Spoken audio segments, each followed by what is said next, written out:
G'day, g'day.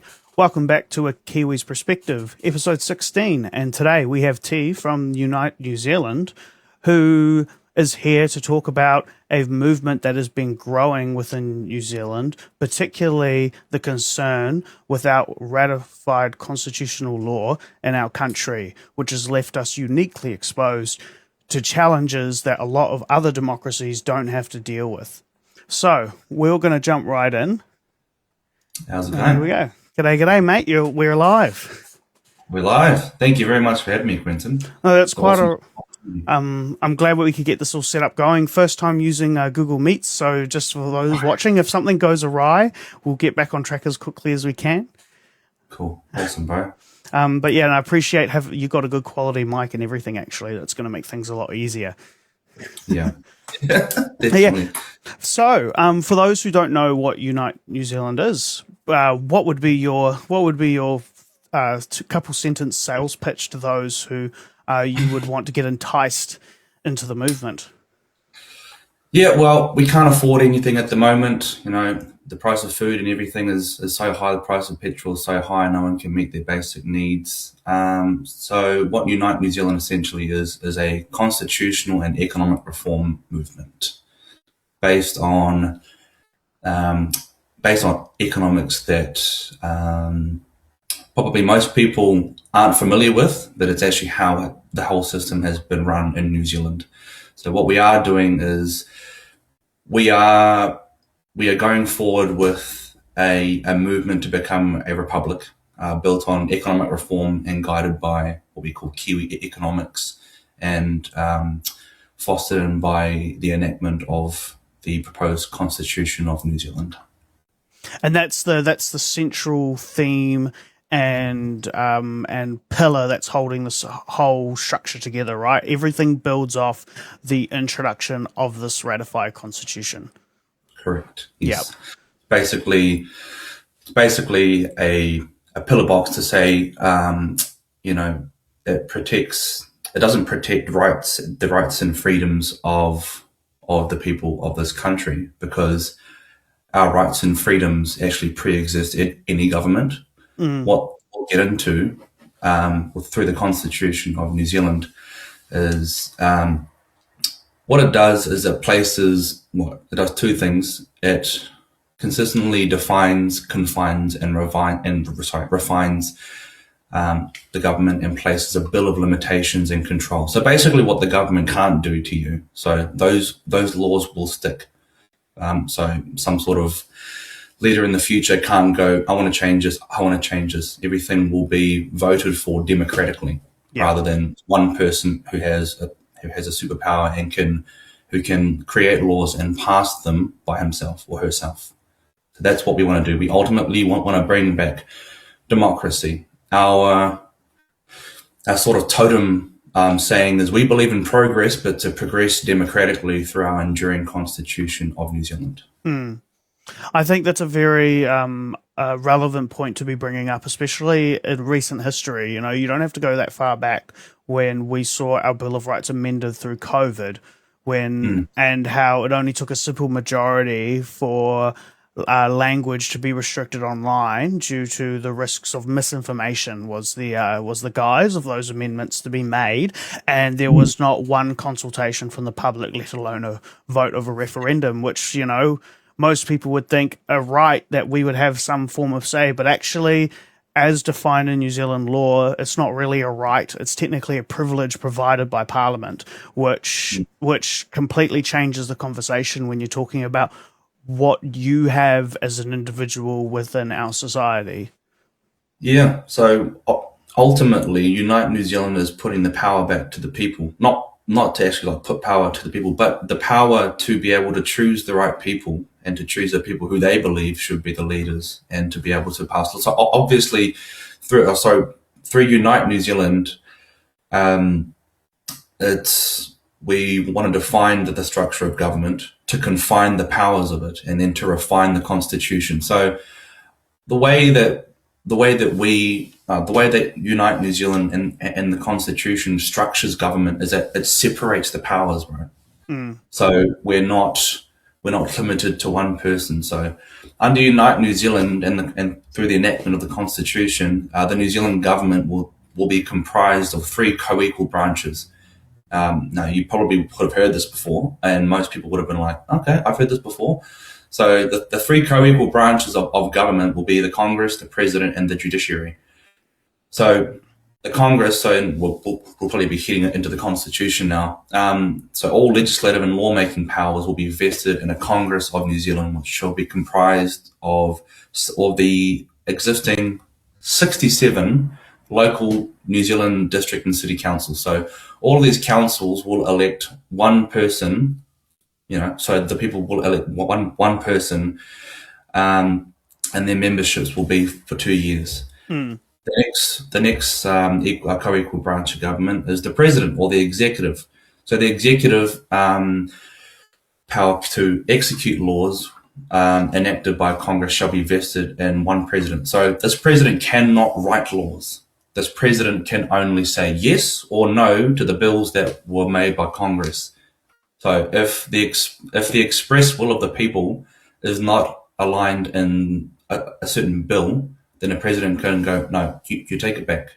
Then the judiciary will be comprised of the Supreme Court of New Zealand and any other inferior courts as defined by legislation by Congress. So basically what the judges only thing that they have to do, so the only thing that a judge should be doing is reading and interpreting the Constitution and laws of New Zealand the way they are written and using specific canons of textual interpretation that give only the objective or a reasonable meaning of the words that they were, at the time that they were written into law.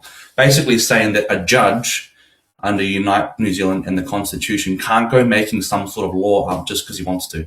Yeah. They have to, and those are the specific protections put in place. So that's the most important thing about the Constitution is the separation of powers. Yeah, which I think a lot of people are very concerned about. It's when presenting a form of new system or even looking at the current system, how there's very little accountability in the current system, and that it is very easy for someone to come in, say they campaign on a certain range of promises, like let's take National's reduction of spending, for example, as the current leader of the coalition and in charge of the finances. They campaigned on ripping overspending out of the government, and they're on track to borrowing more than Grant Robertson did. And this isn't to defend Labor, but the reality is that they had a pandemic to deal with, and that was their justification for spending. Whereas now we're heading down that same track, despite profusely campaigning. I think the words were spending like a drunken sailor, is what I specifically remember from National's mouths, criticising Labor. Yeah. And we haven't really seen any real change in that space in the spending, which is now making it harder for the common Kiwi. Before we get into more details, because we've got a good overview now of what you guys are wanting to have happened. So where did this all begin? Is this I've seen some things from a couple years ago, but how long has this been a thought versus becoming an organization and now a movement, which is now trying to get more people involved in this conversation? Yeah, so this all, Unite New Zealand and the Constitution, this all came about from my father. And this movement is 30 years in the making. So my father, he grew up in the time of the big Kingitanga movement and after the Kingitanga movement. And he was a young man during the time of the treaty settlements. And he basically was told by Te Ariki Nui, the Māori Queen, and his mentor, Sir Robert Mahuta, that the signing of the treaty is not who the Māori people are. What Sir Robert Mahuta told my father, he said, boy, these Māori have to stop looking at themselves and start looking out the window. Basically saying that we need to unite everyone. and it has to be under everything common that everyone needs. So we need kai, we need shelter, we need a sustainable, we need an economy that can sort of sustain itself, and we need people working together. So that sort of lit the fire in him to bring the people together. Now, over the next sort of 30 years, bro, he worked as a scientist, a policeman. He's been an economist, a dean and head of school, a CEO. So 30 years of trying to bring the people together in those sort of facets. Now, believe it or not, he was approached by David Seymour to be his number two in the ACT Party in about 2020.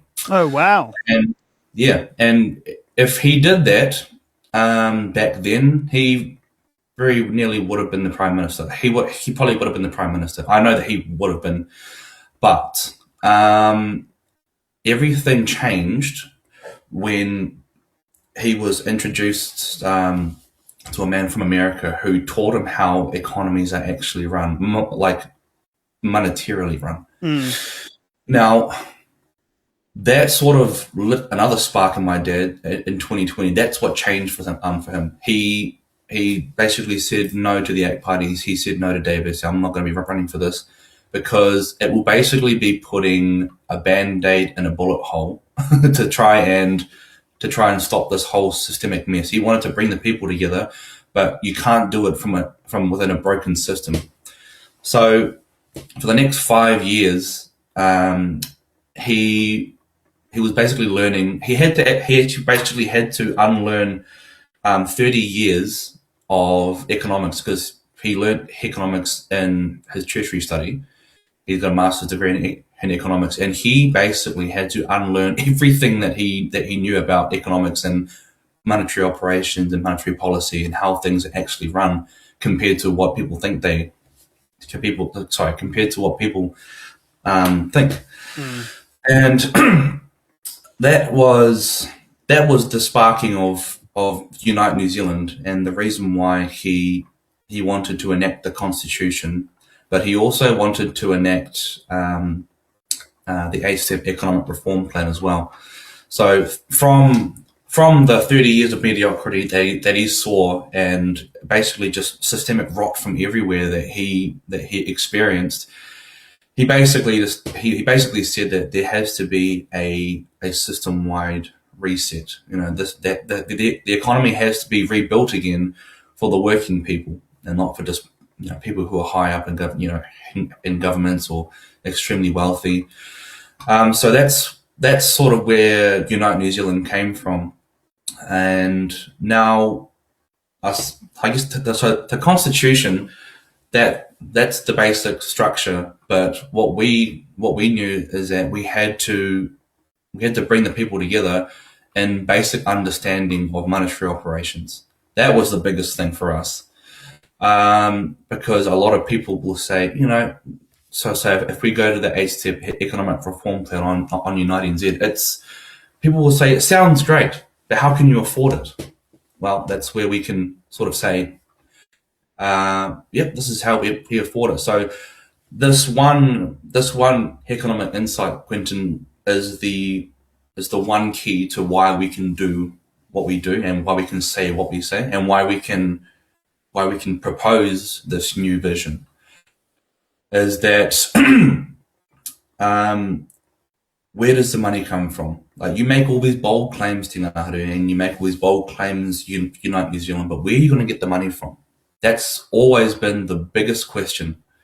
And I can say, through what I've learned through my father, that the New Zealand dollar comes from one place. I'll actually ask you a question. Where do you think the New Zealand dollar comes from? So how do you think that the New Zealand government sort of provisions itself to, to build roads and to build buildings and, to sustain itself? To summarize it, I would say out of thin air.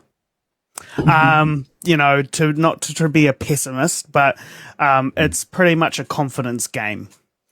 And we're seeing the repercussions of that we've had recent negative reviews from international banks in terms of us being able to borrow come through this year, because our spending has been so out of control that we're being seen now as a liability instead of actually being someone who can pay back what they've taken. So, in terms of the actual specifics, my understanding is that essentially we have an institution which prints out money on behalf of the government when they need it. Yep. To summarize, so you're right there in a sense. Now, so I'll take you through, and this, Quentin, is probably the most important insight for you to understand. Once you understand this insight, everything else, if you understand it and if you accept it as well, then you'll start to see everything else in the Constitution and our 8-step plan sort of unfolding.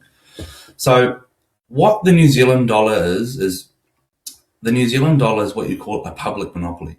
So the government is the sole issuer of the New Zealand dollar, and it issues it through the Reserve Bank and its agent banks that we bank with. So Kiwi Bank, ANZ, BNZ, all those banks that we're with.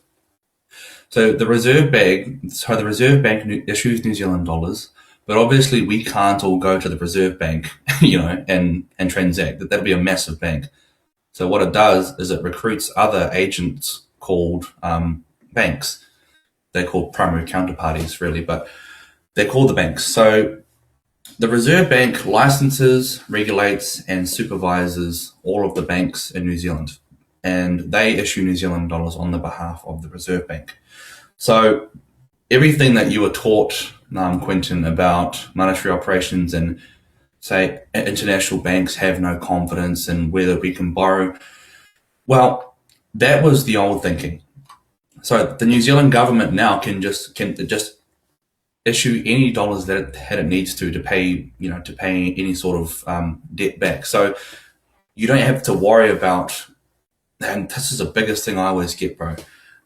The country's in debt. And I always say, how can a country be in debt and what it creates? You know what I mean?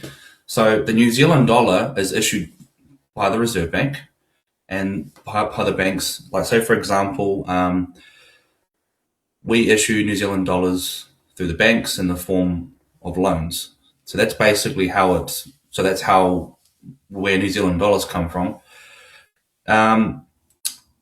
The old belief is that the government needs to borrow or tax New Zealand dollars before it can spend, and it has to sort of balance its books like a household. But that's extremely outdated. So I'll run through the three-step. I'll run through the three-step monetary sequence that basically gives us our economy today. So step one. So the government, to provision itself with the goods and services that it needs, will impose what you call a tax liability. And the government will impose a tax liability with penalties for non-payment. So if you don't pay your taxes, then what happens? You get fined or you go to jail. Yeah. So the tax credits required to pay that tax liability is the one thing that the government issues, is New Zealand dollars. So the tax liability has gone and created sellers of goods and services like me and you, seeking that currency in exchange. So step two, the government spends or issues, well, we call it digits now. We issues digits into the economy. So the government provisions itself by issuing New Zealand dollars into the economy to purchase the goods and services that it desires through loans. So, okay, I've got a tax liability on me now. Okay, I don't want to go to jail. I have to create a mechanical engineering business where I have to foster a farm. And then I can go to a bank, and a bank can give me, can issue me New Zealand dollars. And after that, then I've got my business or my farm where I can, where I can create my food, I can give it out, I can sell it. And then step three, then you pay your taxes. But you will note through that entire monetary sequence, tax dollars weren't taken out of anywhere. So that's the three-step monetary sequence. That's how the New Zealand economy is actually run, Quentin. And that's sort of what gives us the ability to cut through all of these political parties, because most of them, National Act, Labour, and the Opportunity Party too, they have to say, well, we need to tax you more, we need to tax wealth, or we need to tax other stupid things to be able to afford government expenditure. I've seen with my very eyes New Zealand dollars being issued into the economy, and it did not require us getting taxed. So it's extremely, extremely difficult. So the old belief, the government has to collect your taxes or borrow before it has any money to spend. But our framework says that the government issues its own dollars first. The economy, the sellers, and the tax revenue all follow. So the price level is set by the prices the government pays when it issues New Zealand dollars, and not by how much it issues. So right then and there, now you understand how monetary operations actually work. So the constraint was never a financial constraint. If, say, we owed money to a bank in China or something like that, we can go to the Reserve Bank and they can just type the digits into an account. That's basically how it works. I have a friend who worked at the Reserve Bank as what we call a clerk. So what he would do is he would take, I'm not too sure if you've heard of a website called the Government Electronic Tenders. No, I haven't. So it's called GETS. So basically it's this government website where organizations and businesses can contend for a contract from the government to go and build or something like that. My friend, there was a road in Palmerston North, I believe. He got the contract that I think it was Alton Hogan or something like that. He took the contract, he set it on his desk, and it was for $13 million. All he did was click 130,000,000, $30 million, click enter, and within an hour, they had the funds to go out and create the new road. So that's where New Zealand dollars come from, the Reserve Bank and the banks. Yeah. Yeah. Now, you'll be like, okay, so why is Seymour, why is Winston Peters, why is Chris Luxon saying, we have to tax more to be able to fund ourselves? Is because, and the very reason why they say that is because they don't understand what I just taught you. What they're thinking about is the old economic ways. So they're thinking in what's called the fixed exchange rate thinking, meaning that back before the 1970s, the New Zealand government actually had to hold the people's gold in the bank. Yep. And so the gold standard. Exactly. So we had to hold people's they had to hold the people's gold in the bank, and they had to issue what was called a government bond, or a government bond to say, hey, if you hold your money if you hold your gold in the bank, then we'll give you an interest payment every quarter. And that stopped them from coming to claim their gold back. Yep. So that was at the time. That was what you call a fixed exchange rate on the gold standard, as you said. Well, after we floated the currency in the 80s, the New Zealand government and the current politicians haven't evolved their thinking from the fixed exchange rate mentality, meaning that the government could literally go broke in the back, in the back room, in the back, if there was no gold. If people came to claim their gold back, the government would have no money. But since we floated our currency, the currency is now just digits in a spreadsheet ledger at the Reserve Bank. That's all it is. So what has to happen is that everyone needs to know this, because it is so fundamental to the future. And what the current politicians know is the completely backward way of how the government funds itself. But they're not going to say, oh, okay, I was wrong, let's just go and join Unite New Zealand. They have a lot of politicians have a vested interest in sort of regurgitating everything so they can just sort of keep their place. So that's the most important sort of key point of Unite New Zealand, is where the New Zealand dollar comes from. Now, there's one massive problem to just shoveling out New Zealand dollars in digits. That's inflation. Yeah. So, and we at Unite New Zealand understand that. That's why one of our economic reform plans is 0% interest finance, but only for the creation of new goods or services that are locally in demand. Basically saying if there is a shortage of eggs and a shortage of milk and dairy products in New Zealand, you can walk into our local chamber of commerce and you can get a 0% interest finance loan to create a dairy farm. So what that does is that over time brings the price of dairy products down because there's more than enough in the economy. So that's basically how we bring down inflation. What's currently happening now, bro, is that New Zealand dollars are being issued left, right, and centre for financial transactions, for speculation, and basically for things. So New Zealand dollars are being issued without the creation of new goods or services. So there's demand for the dollar, but there's nothing that's actually tied to the creation of it. Or there's very, very little goods and services created when New Zealand dollars hit the economy.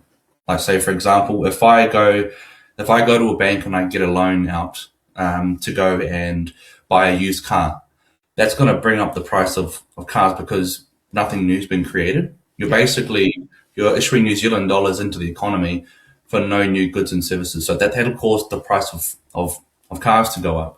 Or say if I want $100,000 loan to go and do some scalp trading or do some like cryptocurrency trading or things like that, you're not creating new value in the economy. Therefore, the price level is just going to be going up in relative value. So under Unite New Zealand, we'll only be issuing New Zealand dollars into the economy if there's a good or service attached to it, or if there's a job attached to it. If someone is a pensioner or things like that, so it creates economic value with every single dollar. So that's the sort of key thing to understand is that if you issue New Zealand dollars and nothing new that is of value, or someone's not going to buy it, if that happens, then you will cause inflation. So we understand that, and that's why our economic reform policies sort of perform that way, because we understand that there's certain things that will cause inflation, and then there's certain things that will bring it down. If you have more of something, it'll be worth less. Yeah. So if you have more dairy products, if you have more steak, if you have more meat, the reason why the price of our dairy products and everything is so high is because we keep exporting them overseas. Yeah. For New Zealand, for dollars that we don't need from other countries. So one thing under Unite New Zealand too, bro, is the real terms of trade. So what we would be doing is that instead of taking all of our steak and our beef overseas for dollars that we can just create here, we would only be strategically exporting our goods for the imports that we want, like say for like computers or like microchips that we can't create here. We would export our dairy products and stuff over there for things that we can't make here. Yeah. Yeah. Yep, and that's there's a lot there to cover. So the reason why I brought it to the gold standard because I have a rough understanding of what happened during Nixon's administration of how they essentially pinned the US dollar to the sale of oil so that they could continue to propel their dominance over the world with a global currency, and that put them in a position to borrow infinitely to continue investments and and the US is currently dealing with those repercussions as we speak, with massive wealth gaps and other systemic issues that are plaguing that economy. So what I just need to get my head around is, what would be the underlining value that would pin the New Zealand dollar to under a Unite New Zealand restructure? What would be the fun? Is it going to be our goods and is it going to be the value of our raw resources, goods and services? What's the thing that pins it so that, say, if we want to do an international trade deal with our products to export overseas, that countries look at us and go, oh yeah, the currency being used within that country is backed by this. I know a lot of countries just use the US dollar. Like, we have a reserve amount of US dollars in our banks, and that's what picks up our economy. So what would be the Unite's vision that underpins our currency to have it be productive and accountable versus the way the system is using it now, which, as you have pointed out, has caused massive inflation and putting pressure on everyday households. Well, so the value of our currency, the only value so what gives the New Zealand dollar its value is not some sort of overseas, not some sort of overseas event, or it's not some sort of commodity or anything like that. The only reason that the New Zealand dollar has any value is because it's the only thing that you can pay your taxes in. So you can't pay your taxes in cabbages, or Yeah. you can't pay your taxes in cryptocurrency. You can try, but it won't work. You have to convert it to New Zealand dollars first. We have a set amount of we don't have a set amount of US dollars in the bank. It'll just be digits that have been converted to New Zealand dollars in a ledger. There's no sort of set like pot of money just sitting somewhere. Yeah, it's not like a pile of cash that like rats are slowly eating away at anything. Like, I tried to, that's the biggest thing, is that there's fundamentally no debt that our government can't pay for or can't pay off. It's basically just saying that, okay, how do people say that we're in so much debt? So I'll explain. Okay, so first of all, your question of what sort of pins our currency to overseas, we're not really focusing on overseas people. Like, if we want anything from overseas, we'd just export our goods and services, and they would pay us in their dollars, and then we would just purchase all of the goods and services that we need over there, and then just bring it over here. You don't need any sort of monetary deals with anyone overseas, because at the end of the day, that the New Zealand government can just issue as many dollars as it needs. Now, that's so that answers your first question. What was your other part of the question? Oh yeah, so what was the so your underpinning one was so the only value of the currency, the reason why we need to use New Zealand dollars so much is because it's the only thing that we can actually pay our taxes in. If the New Zealand government all of a sudden says that your tax liability can only be paid in cabbages, you'll see the entire economy going to make cabbage fields, things like that. So don't be fooled by the whole thing that we need international trade deals and stuff like that. I saw Chris Luxon's post about a big deal over in India that will help bring jobs and will help to stabilize the economy. It won't do any of that. You can do that internally from the country here. What they have to understand is what I just told you, Quentin, is that all we have to do is issue the New Zealand dollar.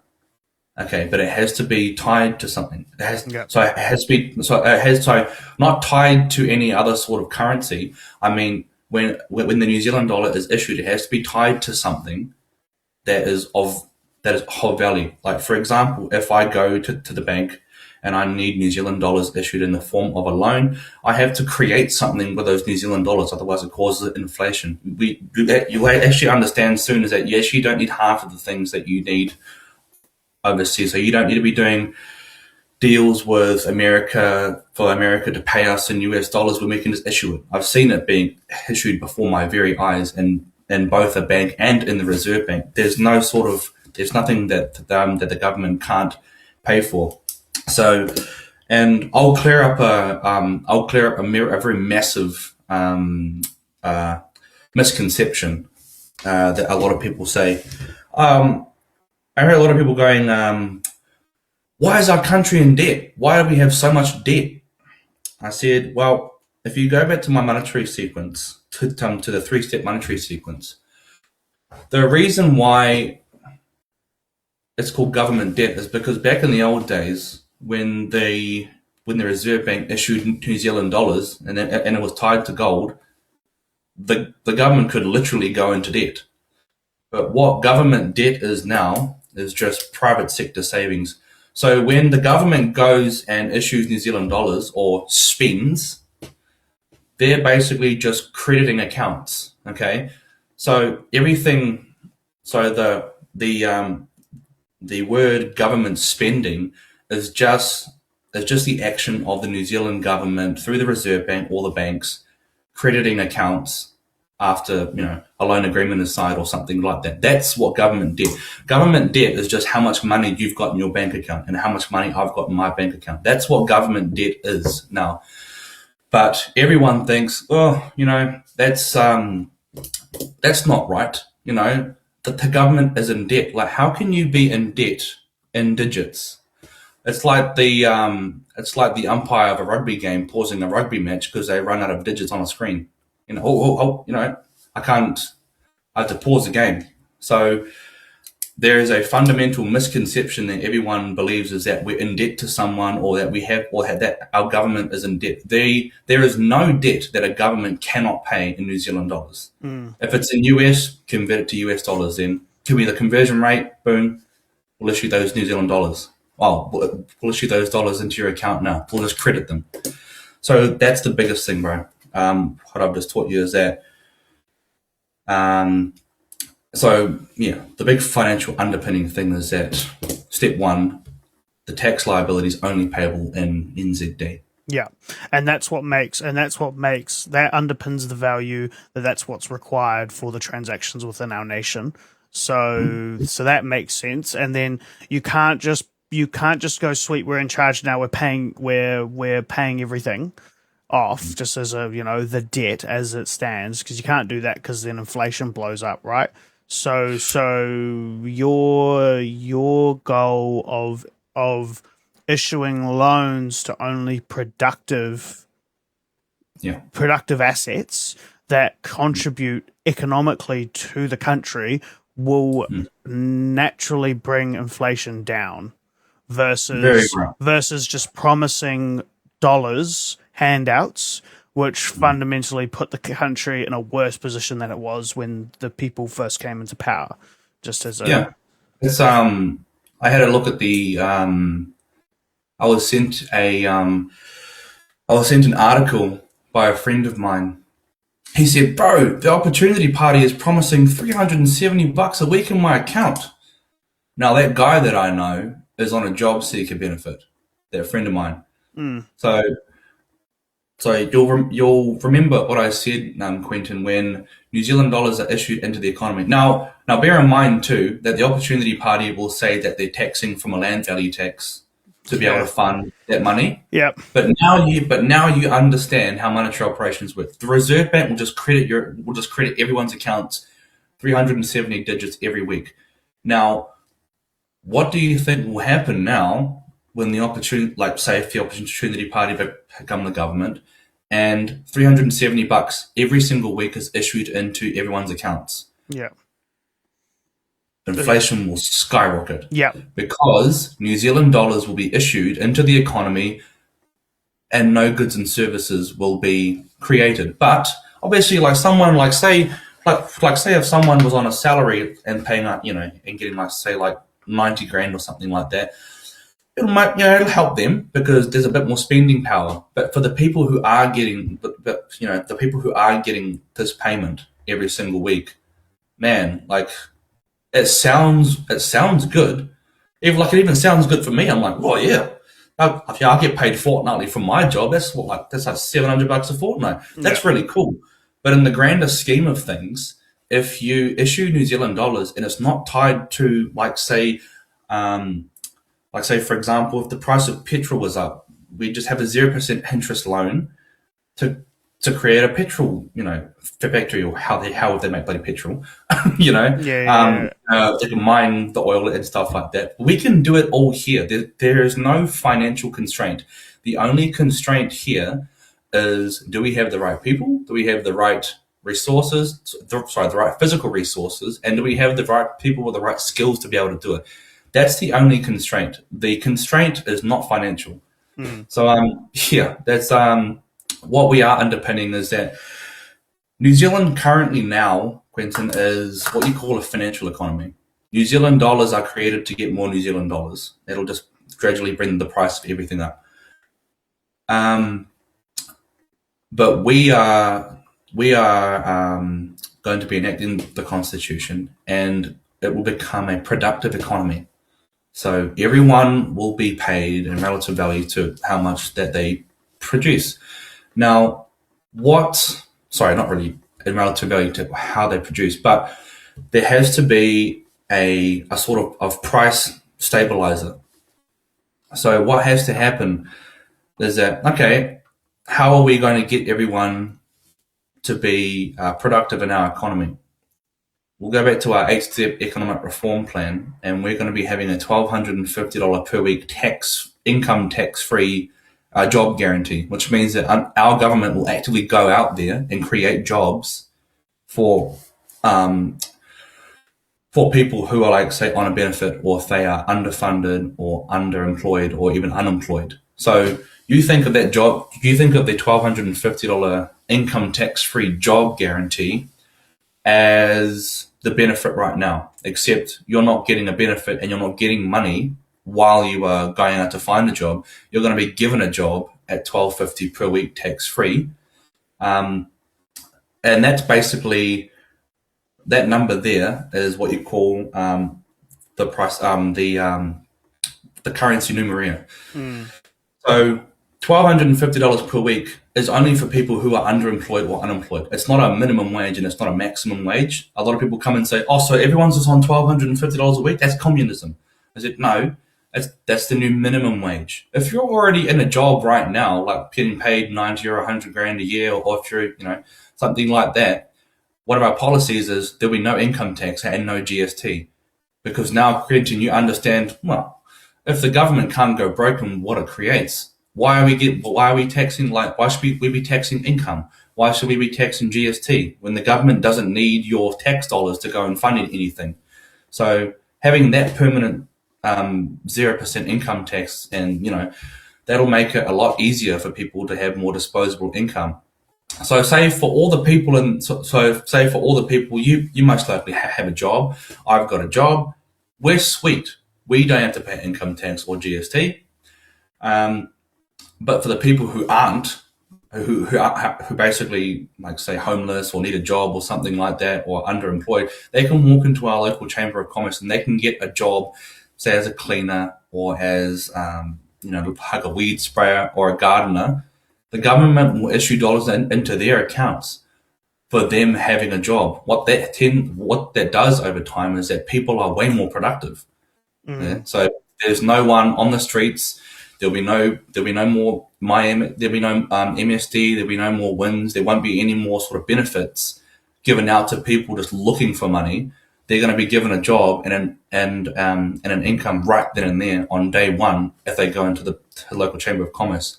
Now, remember what I said when New Zealand dollars are issued for the creation of new goods and services, and if you issue New Zealand dollars that aren't tied to it, sometimes the inflation will go up. What you have to do is that you have to have an equalizing sort of factor in there. So with $1,250 per week job guarantee, that's great. We've gone and created net producers in the economy, but we're also going to have the other side of that mirror, which is net consumers. That's where the $1,250 per week tax-free pension comes in. So that reduces the cost of living, because when someone is creating something or is becoming productive in the economy, there has to be someone there to be able to buy those goods and services. So that's where the pension comes in. And another thing too with our 8-step economic reform plan is that, okay, how do we reset the economy in a way that can that can be good for everyone. Well, the first one is the 7th-year debt jubilee. So when Unite New Zealand becomes the government under the Constitution, $50,000 will be given to every single person over the age of 16 to pay down all of their debt, to pay down private debt. Now, okay, a lot of people say, well, how are you going to afford that? But Quentin, my mate here, knows exactly how we can afford it now. So everyone will get their private debt cleared every 7 years. And say, for example, if someone has no debt, then they'll be given $50,000 to invest in a business shareholding of their choice, including their own. So that brings even more economic production, saying that New Zealand is 100% owned by New Zealanders. So that sparks a lot of economic activity when there's when people have had their debt cleared, and where people have no income tax, no GST, underemployed or I was going to say underprivileged, but don't say that. No, underemployed or unemployed people can have a transitional job. Now, for example, a lot of people think, oh, well, I want to earn more than $1,250 per week. Well, that transitional job is just transitional. So it basically gives you the ability to earn an income and to earn a living and to pay for your rent, your food, and everything like that, while you were, say, training to become a chef or something. And then you can go back and out into the private sector, and then you can get a private sector job as a chef after you've trained, and it'll still be at zero income tax and zero GST. Another thing that's sort of plaguing us as well, bro, is healthcare. So under Unite New Zealand, there'll be free healthcare for all New Zealanders, all residents. I read that, yeah. Yeah. So, and like, if I didn't sort of lead with the whole how does money work, you probably would have had a lot of questions, bro. You would have been like, oh, how the hell can I afford, that, or how can the government afford free healthcare? Well, the local chamber of commerce in your local town will issue New Zealand dollars to fund the hospitals.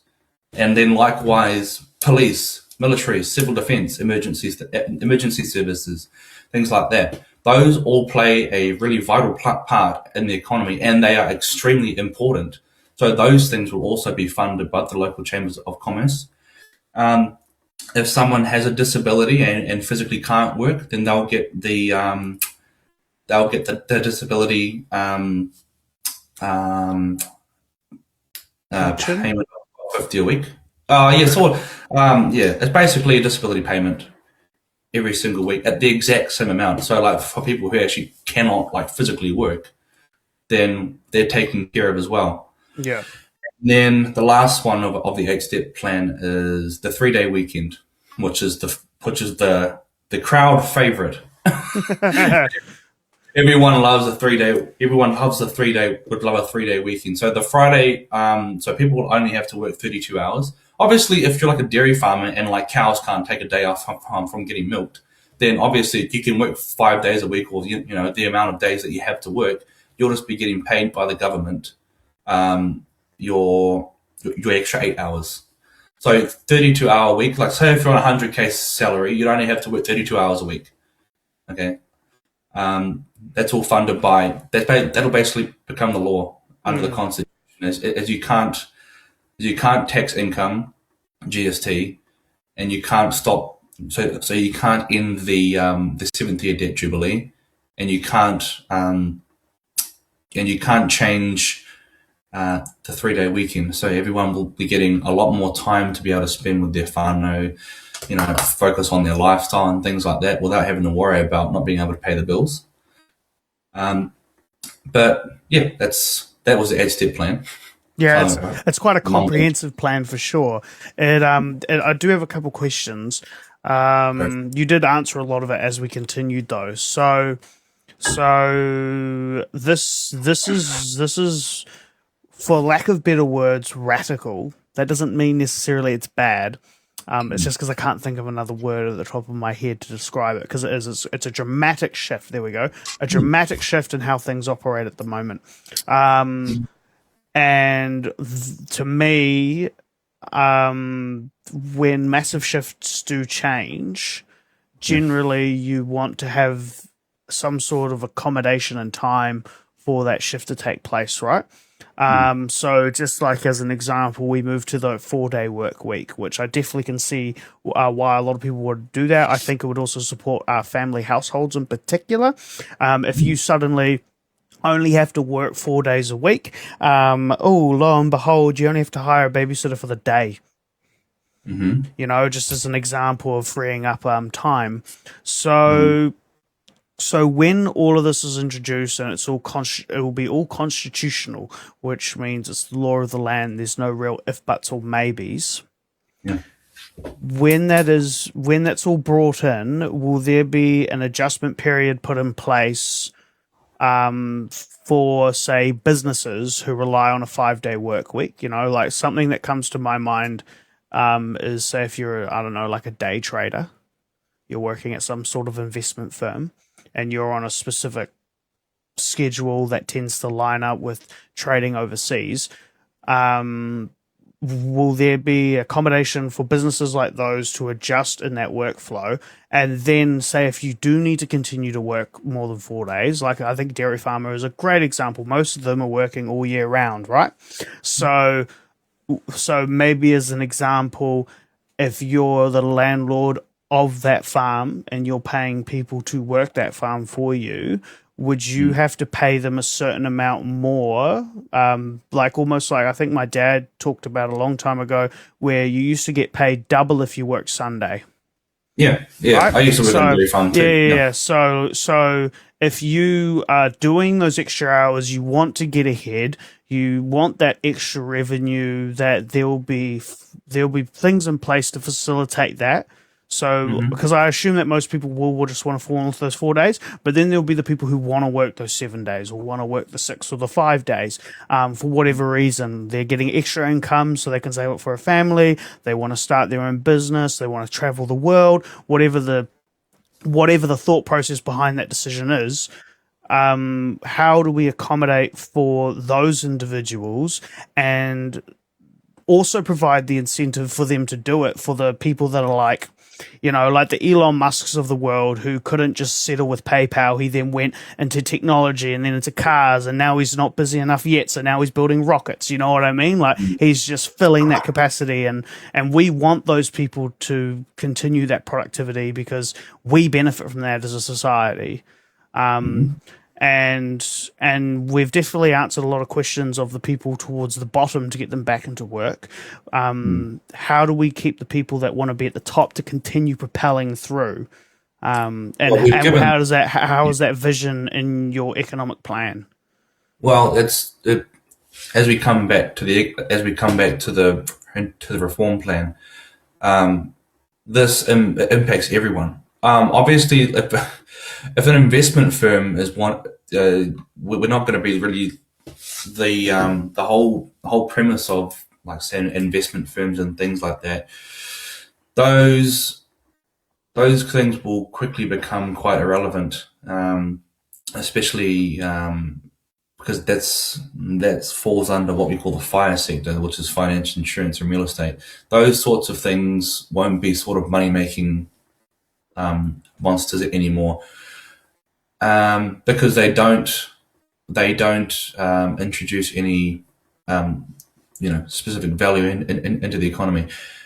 Answering your question about someone who's sort of already at the top with their money, with whatever business that they have, they won't be paying any more income tax or GST. So yeah, if those guys are already at the top, they'll be getting quite a lot more now that they're not paying income tax. Now, for the man, like for the example that you had about the farmer, if the farmer, if he has to suddenly pay more for these people, then he can just walk into a local chamber of commerce and get a zero interest loan, or he can refinance his farm loan at zero interest, which means he'll only ever have to pay back the principal amount, and he won't have to worry about interest. A lot of thing about farmers, bro, is that a lot of farmers in New Zealand actually can't get by anymore because Yeah. they're stuck paying interest on their loans. So you'll be seeing a lot more money in the hands of those farmers if there's no income tax, no GST, and their loan can be refinanced at zero interest. You'll find that their workers will be getting paid even more. And if for some reason, if that farmer wants to wants to like get rid of them to have more money and they have no job anymore, well, then they've got a $1,250 job guarantee as well that they can go and get. So it works in every single person's favor if you go into the whole detail of it.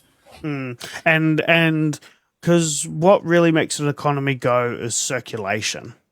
One of New Zealand's biggest issues that we have right now is pretty much our economy is a housing market with a dairy factory bolted to the side. And that's pretty much our entire economic engine, right? That's a really bland way to summarize it. But and a lot of that revenue, particularly in property, is very unproductive. It's something that the Opportunity Party talks about, and that's why they've introduced their solution in order to try pull funds to use somewhere else. Whether that would work or not is a different question.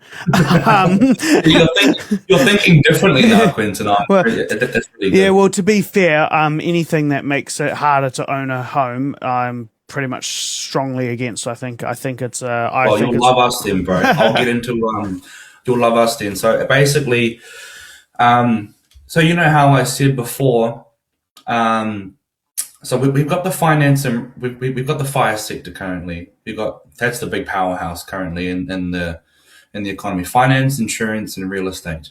Under Unite New Zealand, the finance sector will become irrelevant. Real estate will become irrelevant, and then insurance will definitely become irrelevant. Now, I'll explain why, and then I'll go into a little bit of detail about our tax policy, because I stated before that step one in our monetary sequence is there has to be a tax liability before there's New Zealand dollars issued. Reason being, if there's no tax liability, you can maybe convince me to go and fix the potholes at the end of your street, or you can maybe convince me to come and milk your cows. I might do it, but if there is a tax liability, meaning that I actually have to get up off my butt and go and work, or I have to go create something, that is the most important bit. So there must be a tax liability. Currently our tax liability is in income tax and GST.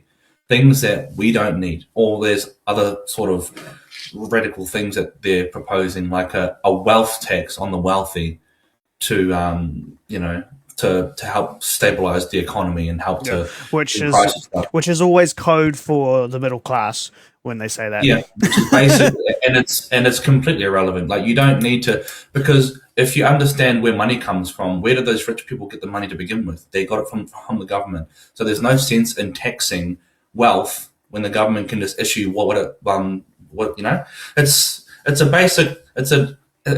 like a Tom and Jerry cat and mouse like situation, like who's chasing who and this sort of thing. But when you understand monetary operations, the tax liability and the New Zealand dollar is only issued through two places. That's all you have to know, is that government spending comes first, not the government tax payment first, or not the tax payment. So when you understand that the government is the issuer of the currency, then you can understand, and you'll start to see it too, Quentin. You'll have a look at all of these political parties and their tax policies, and you're going, that's not right, that's backwards, that's not right. Now that you know that. So, but what the most important thing here is that there must be a tax liability levied on the people to actually start the economy. But what our tax liability is, and it's actually it's quite similar to the Opportunity Party, is that they actually sort of, I'm pretty sure they would have stolen our one, but it's not a land value tax. It is a 2 to 10% real estate value tax. So that's all that you have to pay as a tax. Now, the 2 to 10% rev, we call it, or real estate value tax, is payable only when you own a home. So if you're a renter, you don't have to pay any tax at all. So the money that you get from either your job guarantee, your pension, or the job that you have, which is income tax free already, you'll be able to keep. If you want to own a home, then you can go walk into the local chamber of commerce and you can get a 0% interest loan to build a house, because that's also value, because your family needs to live and to be, has to be fostered in a real good, nice, warm home. The reason why we wanted to have that, the reason why we wanted to have the rev tax is because it brings back the meaning of what housing was actually for, rather than a wealthy property owner in Ponsonby in Auckland who has 4 properties, who's using it as a nest egg for his retirement. He doesn't need that anymore. He can just sell those houses. So yeah, you're right, bro. And when you said that anything to do with sort of like real estate, it's a real massive sort of monster in the New Zealand economy. Under Unite New Zealand, there'll be hardly any big real estate market anymore, because everyone will be going to get a 0% interest finance loan to build a house, because that's the only tax that they have to pay is on that house. Now, 2 to 10% real estate value tax per year. Okay, that could be, if you're on 10 grand and you're paying 2 to 10%, it could be like anything from 5 to 10 grand a year that you're paying in tax. But what happens to the price of housing when there's a 0% interest finance loan for the creation of new housing? Yeah, opens up supply, brings the prices down. Price of housing will drop, which means that everyone can own a home, everyone can foster a family, and the reason why, because you don't need the massive real estate monster anymore. All you need is a 0% loan to go and build a house. That brings down the price of housing, meaning anyone can afford a house, and also meaning that your 2 to 10% tax, your 2 to 10% real estate value tax liability gets lower and lower and lower every year. So that's the full sort of scope of our economic stabilization plan. So that's basically how we're going to be running things. So yeah, it's very I won't say radical. It's very, very different. It becomes less radical and less different once you understand where the money comes from. Like, obviously it's radical. I don't know how many hundreds of people comment on my social media every single day going, sounds good, but how can you afford it? Once again, go to unitenz.org, download the Constitution, look at the economic reform plan, and it actually states where the money comes from. And whoever sends that comment to me after I send them to that, I don't hear from them again, because they understand how monetary operations work now. And because I was just thinking as well, because obviously as value comes down on the property, the amount of money coming into the government would reduce, but it would be balanced out that there will be more houses for money to be sent in the first place. Does that make sense? So as value comes down in property, it's because there's more properties, which means actually it balances itself out anyway. When that revenue is being produced and it's circulating, which is what we need. We need a circulating economy, not a parked economy. You're exactly right. Yep. Which is definitely one of New Zealand's biggest hindrance. And to be fair, a lot of our international partners benefit from that fact. A lot of overseas money comes in for property, for like pine production as well. I found out the other day that with our current incentives for the Paris Agreement, that countries overseas will invest in the production of pine in New Zealand to then offset their tax credits and price out other farmers in the area. Yeah, you won't need any of that anymore. New Zealand under the Constitution will be releasing itself from the Crown. It will be releasing itself from the from the bloody Paris Accords, or whatever it's called. New Zealand will only be focusing on New Zealand. If we want to go and do outside deals with other people, we won't be doing it for dollars anymore. We'll be doing it for the things that we can't create. Yeah, Yeah. you're right about the whole. You're right about the whole real estate market, bro. And you're right on the money when you say that the economy, for it to be sort of stabilized, is that when New Zealand dollars are issued through the Reserve Bank or the banks, in this case, if New Zealand dollars are going to be issued through our local chambers of commerce, then those monies should not be stagnant. They should not be sitting there creating interest, and they should not be sitting there being used to invest in multiple housing. That's what will stall the economy. If money goes from account to account to account and circulates, that's what brings in the productivity. So yeah, you're bang on the money. Do you want to know the single biggest contributing factor to inflation that the country's ever seen? And I guarantee that you won't know. Go on then. Enlighten Go on me. then. All right. So remember how I told you that back in the old days when the government could go broke and was on the gold standard? 50 something years ago. Yeah, something about that. Yes, some of that time. What happened was when the government issued New Zealand dollars, it could go broke. So they had to have a little piece of paper saying, you own this amount of gold in the bank. If you hold it in there, we'll give you an interest payment on your gold. Okay, every single quarter. And everyone's like, yeah, shit, yeah, I'll hold it in the bank there. That's how the government held the money there for it to be able to issue. That's how it worked in the old days. Now, fast forward now to us being on a floating exchange rate. When the official cash rate is raised, it raises the interest.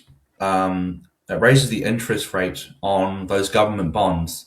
Now there are it was something ridiculous. It was in the hundreds of billions of dollars. So people still own government bonds, and extremely wealthy holders of government bonds still get a massive interest injection into their bank accounts every single quarter for the amount of money that they have in the bank. But you'll notice that we've come off the gold standard. So there's no gold in the bank anymore. But people who are wealthy enough to own government bonds, like say if I own $10 million in government bonds, watch 2.5 of that, or I don't know what the current OCR is now. What's the current rate now? It's about 2.55. Those wealthy holders of those government bonds are getting that interest payment every single quarter into their bank account just for holding dollars in the Reserve Bank. That's completely irrelevant now because the government can't go broke. So that's the biggest contributor to inflation. So basically, so you got people like David Seymour. I saw him the other week too. I had a conversation with him at the field days. I said, I was talking to him about monetary operations, and he acted like he thought he knew. I said, did you know that the government actually can't go broke and what it creates? I mean, you're the Minister of Finance. And he goes, well, I'm the Associate Minister of Finance. Basically saying he didn't know what the hell he was talking. He didn't know what the hell I was talking about. So that was like, okay, now we sort of understand. Now we've got no competition in terms of what we're doing now. The politicians have no idea what they're up to in terms of monetary operations and how they can afford it. But those government bonds that I said, that's the biggest contributor to inflation. Because you know how you said that for the economy to be able to be productive, money has to circulate. Yeah. Well, when an extremely wealthy billionaire or millionaire, a lot of politicians hold government bonds as well. They get an interest payment every single quarter for just holding money. So we call it a universal basic income for someone who's already got money. That's the biggest contributor to inflation that the country's seen. So that's the biggest. It's crazy. Like we learn how much money is being sort of funneled into the economy and interest, and that's the biggest contributor. That's the reason why food and all the prices of everything is extremely high, because New Zealand dollars are being issued through the Reserve Bank in those interest payments that just hold up in those accounts and just gets compounded into those accounts. Then they can just flush it into put it into a real estate firm, or they can go and trade with it. Then you've got more speculation, then you've got more inflation, and then boom. So the people who are at the bottom and in the middle class are paying for it the most, not physically paying for it, but they're feeling Well, some the of them burn. are. Some of them physically pay for it when they can't afford food anymore. But yeah, Yeah. So like that's the biggest contributor to inflation. So under Unite New Zealand, we call them open market operations. So that's what they're called. Open market operations, or the buying and selling of government bonds, will become illegal. Will become gone. yeah. There'll be no need for that. Mm. So, because we're referring to the gold standard a lot in this conversation, and that's because that's how the world used to work. And to be fair, it did a reasonable job considering things. It opened up the world to global trade. It gave everyone a common standard, so you could still have your own currencies, but we all had an understanding. And as we talked about earlier, it was uprooted by the United States so it can continue its dominance because it ran out of gold itself, right? My apologies to pause there, but this interview went for over 2 hours, so I thought we'd cut it in half and we'll release part 2 in a week's time on Sunday at 4 p.m. I appreciate those who have made it this far. Make sure to give a like, comment, follow the page, subscribe wherever you're viewing this. If there's anyone that you would like to see me interview or sit in a chair across from me, make sure to reach out. Most of my interactions have been recommendations from fans, which has then led to connections and further conversation.